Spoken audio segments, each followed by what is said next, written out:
আউযু বিল্লাহি মিনাশ শাইতানির রাজিম। ক্বালা রাব্বি ইশরাহ লি সাদরি ওয়া ইয়াসসির লি আমরি ওয়াহলুল উকদাতাম মিন লিসানি ইয়াফকাহু কাওলি।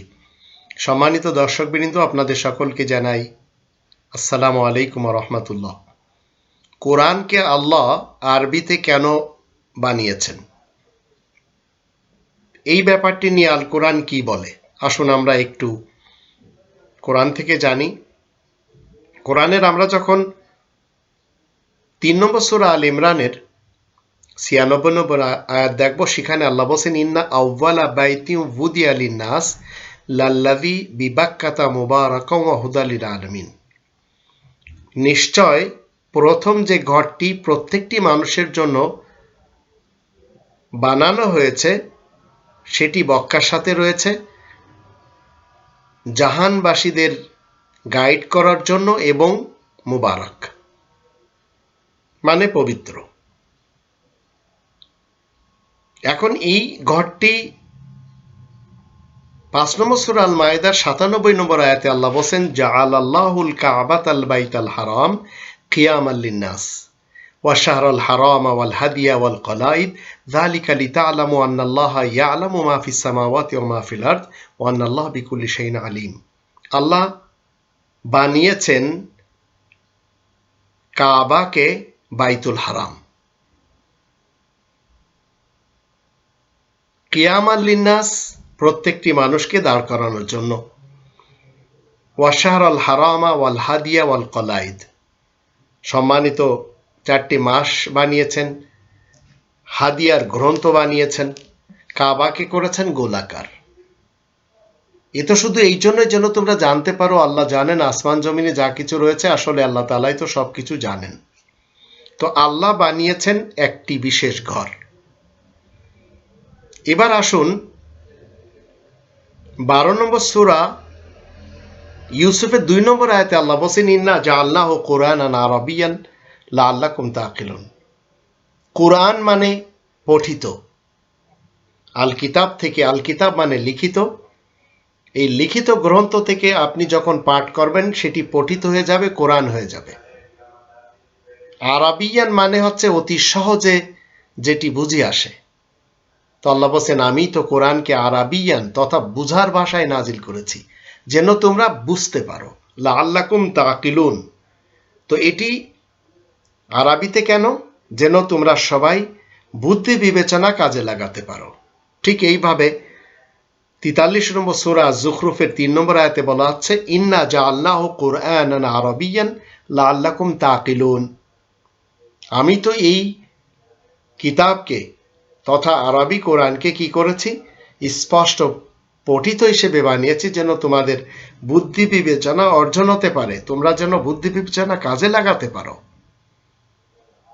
তো এই যে কোরআন, এই পঠিত গ্রন্থ, এই যে পঠিত গ্রন্থ 39 নম্বর সূরা আজ-জুমারের 28 নম্বর আয়াতে বলা হচ্ছে, কুরআনান আরাবিয়ান, সহজে বুঝে আসার পঠিত কোরআন, গায়রা যী ইওয়াজিন, যার ভিতরে কোনো বক্রতা নেই, লাআল্লাহুম ইয়াত্তাকুন, যেন মানুষেরা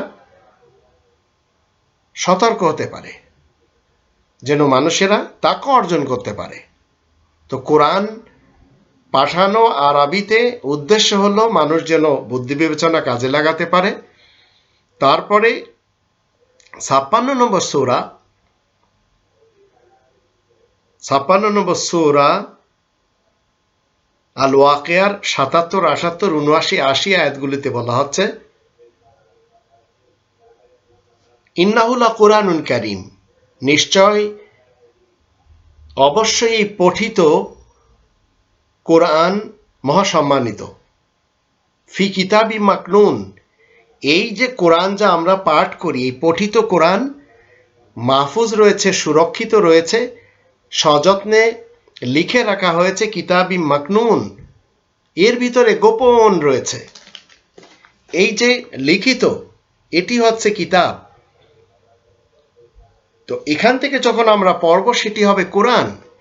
তো এই কোরআনকে আল্লাহ বলছেন 79 নম্বর আয়াতে, লা ইয়ামাসসুহু ইল্লাল মুতাহহারুন, এই পঠিত, একে যারা পবিত্রতা অর্জন করতে পারবে, তারা ছাড়া আর কেউ স্পর্শ করতে পারবে না। কারণ ৮০ নম্বর আয়াতে বলা হচ্ছে তানজিলুম মির রব্বিল আলামিন, তানজিলুম মির রব্বিল আলামিন, রব্বুল আলামিনের পক্ষ থেকে নাজিল হয়েছে। এখন এই যে কোরআন, এটি আরবিতে এই জন্য বুঝিয়ে আসার ভাষা, এই জন্য যেন আমরা কি করতে পারি, বুদ্ধি বিবেচনা কাজে লাগাতে পারি, যেন তাকে অর্জন করতে পারি। তো এটি আপনাকে আমাকে স্পর্শ করতে হবে। তখনই আপনি আমি স্পর্শ করতে পারবো যখন আপনি আমি পবিত্রতা অর্জন করব। 85 নম্বর সূরা আল বুরুজের 21-22 আয়াত দুটিতে আল্লাহ বলেন, বাল হুয়া কুরআনুম মাজিদ ফি লাওহিম মাহফুজ। তো আপনি যখন জ্ঞান বুদ্ধি খাটাবেন তখন বুঝতে পারবেন এই কোরআন বড়ই মর্যাদা সম্পন্ন, যা সংরক্ষিত রয়েছে বিশেষ সিলেটের মধ্যে, বিশেষ ফি লাওহি মাহফুজ, সংরক্ষিত রয়েছে সিলেটের ভিতর। এখন এই সিলেটটা কি? এই কোরআন যার ভিতরে কোনো বক্রতা নেই, এটি আপনার আমার যে ধারণের ক্যাচিং পাওয়ারের ফ্লপি রয়েছে, ব্রেন রয়েছে, মস্তিষ্ক রয়েছে, এই মস্তিষ্ক একে ধারণ করে। ফি লাওহ বাল হুয়া কুরআনুম মাজিদ ফি লাওহি মাহফুজ, এটি হিফাজত হয় আপনার ফ্লপিতে। আপনার যে ভিতরে যে ব্রেন রয়েছে সেই ব্রেনে এটি সুরক্ষিত থাকে। তো এটি ছুপে আছে কোথায়? যেটি আপনার আমার স্লেটের ভিতরে, এটি আমরা পাই স্পষ্টভাবে কোথায়? ফি কিতাবি মাকনুন, লিখিত কিতাবের ভিতরে, যা সুরক্ষিত থাকে। তো এটি সংরক্ষিত করতে হবে আপনার আমার স্লেটের মধ্যে। তাই আমরা যারা হাফেজ রয়েছি রবের ইসলামী কিংডমে, আমরা যখন কোরআন পাঠ করি সেটি আমাদের মেমোরি থেকে পাঠ করি। তো এর জন্য আপনাকে কি করতে হবে? একটি হচ্ছে ফিজিক্যালি, একটি হচ্ছে সাইকোলজিক্যালি। তো 85 নম্বর সূরা আল বুরুজের 21-22 এই আয়াত দুটি বলেই দিচ্ছে, বাল হুয়া কুরআনুম মাজিদ ফি লাওহি মাহফুজ। এটি যদি আপনি স্পর্শ করতে চান তাহলে আপনাকে কি করতে হবে? সাইকোলজিক্যালি আপনাকে আপনার ব্রেন পাক থাকতে হবে। 2 নম্বর সূরা আল বাকারার 185 নম্বর আয়াত আপনাকে বলে দেবে যে এই যে কোরআন, এর নাজিলের আসল যে উদ্দেশ্য সেটি বলে দেবে। তো বাল হুয়া কুরআনুম মাজিদ ফি লাওহি মাহফুজ, বরং এই যে কোরআন বড়ই মর্যাদা সম্পন্ন, যা সংরক্ষিত রয়েছে কোথায়? বিশেষ সিলেটের ভিতরে। এই সিলেটটি হতে আজকের যুগে যারা কম্পিউটার চালাতে পারেন এরা, বা ট্যাবলেট চালাতে পারেন, এরা সবাই জানেন যে একটি মেমোরি কার্ড থাকে। তো আমাদের সকলের ভিতরে একটি মেমোরি কার্ড রয়েছে, এটি হচ্ছে ফি লাওহি মাহফুজ, যেখানে কোরআন আমরা কি করতে পারি? প্রিজার্ভ করে রাখতে পারি, সংরক্ষিত করে রাখতে পারি, এবং যখন যখন আমাদের পড়তে হয় সেখান থেকে আমরা পড়তে পারি। তো একজন হাফেজ যখন কোরআন পাঠ করে সে কি করে? সেই সিলেট থেকে, সেই ট্যাবলেট এবং ফ্লপি থেকে সে পড়তে থাকে। 2 নম্বর সূরা আল বাকারার 185 নম্বর আয়াত থেকে আমরা জানবো, আল্লাহ বলেন যে এই কোরআনের নাজিলের আসল উদ্দেশ্য হলো শাহরু রমাদান আল্লাযী উনজিলা ফীহিল কুরআন হুদাল লিন্নাস, রমাজান মাস যে মাসে আল কোরআন নাজিল করা হয়, যা মানুষের জন্য, প্রত্যেকটি মানুষের জন্য পথের নির্দেশ। আর এটি হচ্ছে আল্লাহ বলেন ওয়াবায়্যিনাতি মিনাল হুদা ওয়াল ফুরকান, আর সঠিক পথের সুস্পষ্ট দলিল প্রমাণ আর সত্য মিথ্যার মধ্যে পার্থক্য করে দেয়। তো আপনাকে জানতে হবে রবের ইসলামী কিংডমে আমরা যারা মুসলিম রয়েছি, আমরা এই কোরআনের মাধ্যম দিয়ে আমাদেরকে হিদায়াত নিতে হবে, তাকে অর্জন করতে হবে, এছাড়া আর কোনো মাধ্যম নেই। এটি আবার 39 নম্বর সূরা আজ-জুমারের 23 নম্বর আয়াতের শেষে বলা হচ্ছে যালিকা হুদাল্লাহ, আল্লাহ বলেন এটি হচ্ছে আল্লাহ তাআলার হিদায়াত। তো এগুলি দেওয়া হয়েছে মূলত সকল নবীদেরকে, সকল রাসূল এবং নবীরা এটি পেয়েছেন। এটি আমরা 6 নম্বর সূরা আল আনামের ৮২ থেকে ৮৬ আয়াতগুলিতে জানবো আল্লাযীনা আমানু ওয়া লাম ইয়ালবিসু ঈমানাহুম বিযুলমিন উলাইকা লাহুমুল আমনু ওয়া হুম মুহতাদুন। যারা ঈমান এনেছে আর নিজেদের ঈমান জুলুমবাজি অনাচার দিয়ে ঘোলাটে করে ফেলেনি, তারাই তো সেই দল যাদের জন্য শান্তি রয়েছে, আর তারাই তো সরল সত্য পথের অনুসারী। ওয়াতিলকা হুজ্জাতুনা আতাইনাহা ইব্রাহিম আলা কওমি নারফাউ দারাজাতিম মান নাশা ইন্না রাব্বাকা হাকীমুন আলীম। এসব হলো আমার যুক্তি প্রমাণ যা আমি ইব্রাহিমকে দিয়েছি তার কওমের সাথে মোকাবেলা করার জন্য, আর আমি তাকেই মর্যাদায় উন্নীত করি যাকে উপযুক্ত পাই। নিশ্চয় তোমার রব মহাকৌশলী ও সর্বজ্ঞ।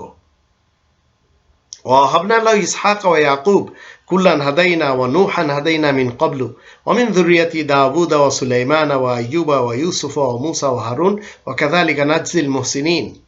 আর আমি তার জন্য ইসহাক এবং ইয়াকুবকে দান করেছি আর সবাইকে সত্য পথে পরিচালিত করেছি।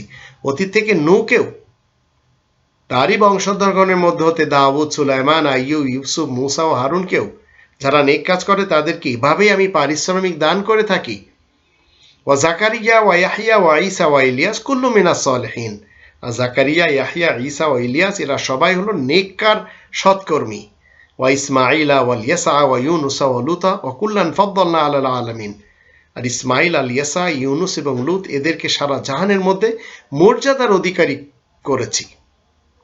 19 নম্বর সূরা মারিয়ামের 56-57 আয়াত দুটিতে বলা আছে ওয়াযকুর ফিল কিতাব ইদ্রিস ইন্নাহু কানা সিদ্দীকান নাবিয়্যা ওয়া রাফা'নাহু মাকানান আলিয়্যা।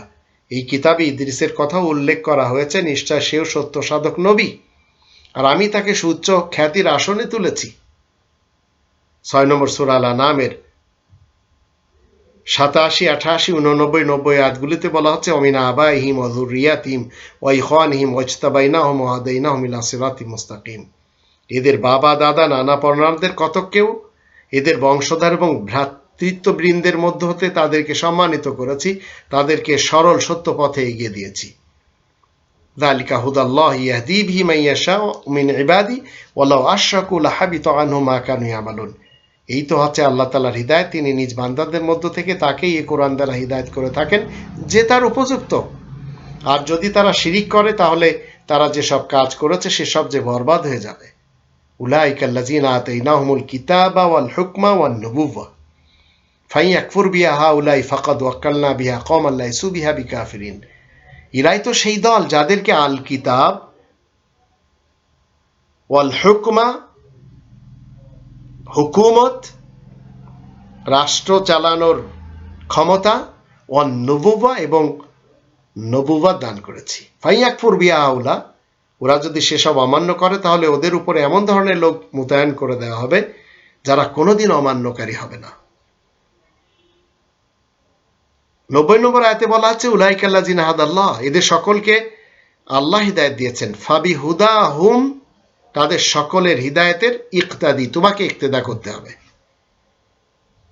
তো সকল নবী রাসূলগণ কি করেছেন? কোরআন মেনে চলেছেন।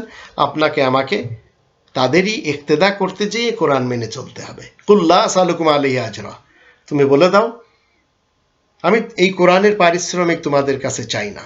ইন হুয়া ইল্লা যিকরা লিল আলামিন, এই যে সারা জাহানের জন্য একমাত্র উপদেশ। তো কোরআনকে আরবিতে কেন বানানো হয়েছে? যেন মানুষেরা একে ফলো করে। আর এই কোরআন এটি 10 নম্বর সূরা ইউনূসের 37 নম্বর আয়াতে বলা হচ্ছে ওমা কানা হাযাল কোরআন আন ইফতারা মিন দুনিল্লাহ ওয়ালাকিন তাসদীকাল্লাযী বাইনা ইয়াদাইহি ওয়া তাফসীলাল কিতাব লা রাইবা ফীহি মির রাব্বিল আলামিন। আর এই কোরআন, এই যে পঠিত, যা আমি পাঠ করে যাচ্ছি, এমন না যে আল্লাহ ছাড়া কেউ নিজের পক্ষ থেকে রচনা করে দেখাবে। হ্যাঁ, যা কিছু মানুষের সম্মুখে রয়েছে সেসবের সত্যতা সম্পর্কে সাক্ষ্য দিচ্ছে। আর এ হচ্ছে আল কিতাবের বিস্তারিত বিবরণ। এতে কোনো সন্দেহ নেই যে এই কিতাব গোটা জগতের রবের থেকে এসেছে। তো এই কোরআনকে আরবিতে বানানোর উদ্দেশ্য হলো শুধু আরববাসীরা এর উপর ইজারাদারি দেখাবে না, ধর্মজীবী, মৌলবী, পীর, বক্তা, হুজুর, শিয়া, সুন্নি, সালাফিরাই শুধু এর উপর ইজারাদারি দেখাবে না। ইন হুয়া ইল্লা যিকরা লিল আলামিন, এই যে সারা জাহানের জন্য একমাত্র উপদেশ। তো আপনাকে আমাকে কি করতে হবে? এই উপদেশ মেনে চলতে হবে। এই কোরআন ইন্না জাআলনাহু কুরআনান আরাবিয়ান লাআল্লাকুম তাকিলুন, যেন তোমরা বুদ্ধি বিবেচনা কাজে লাগাতে পারো, যেন তাকওয়া অর্জন করতে পারো। ঠিক আল্লাহ যেভাবে মসজিদুল হারাম বানিয়েছেন, ঠিক এইভাবে ইন্না জাআলনাহু কুরআনান আরাবিয়ান, আল্লাহ ঠিক এইভাবে কোরআনকে আরবিতে বানিয়েছেন, যেন আমরা এই কোরআন মতে চলতে পারি। সকল নবী রাসূলগণ এরই ইক্তেদা করেছেন, আপনাকে আমাকে সকল নবী রাসূলদের ইক্তেদা করতে হবে। আর এটি মুহাম্মদুর রাসূলুল্লাহ এবং তার সঙ্গী সাথীরা সর্বযুগে কি করে থাকেন? এই কোরআনের 19 জন নবীদের ইক্তেদা করে থাকেন। তো আজ আপনাকে আমাকে রবের ইসলামী কিংডমে মুসলিম হওয়ার দাবি থাকলে 19 জন নবীদের ইক্তেদা করে চলতে হবে। উলাইকাল্লাযিনা হাদাল্লাহ ফাবিহুদাহুম ইক্তাদি। তো ইক্তেদা করতে হবে এই নবীদের, যে সকলের নামগুলি আমি আপনাদের সামনে তুলে ধরলাম। কিন্তু ইতিহাসের 1400 বছরের যে রিওয়ায়াতগুলি যারা লিখেছে, এইগুলি যারা লিখেছে তারা সবাই নাস্তিক, তাদের সাথে ইসলামের কোনো সম্পর্ক নেই। কারণ যারা আপনাকে কোরআনচ্যুত করবে তারা কখনো আস্তিক হবে না। তো আপনার আমার সমাজে নাস্তিক বড় বড় ওয়াইজিন রয়েছে, তাদের কাছে গেলে মনে হয় যেন এর থেকে বড় পণ্ডিত আর কেউ নেই।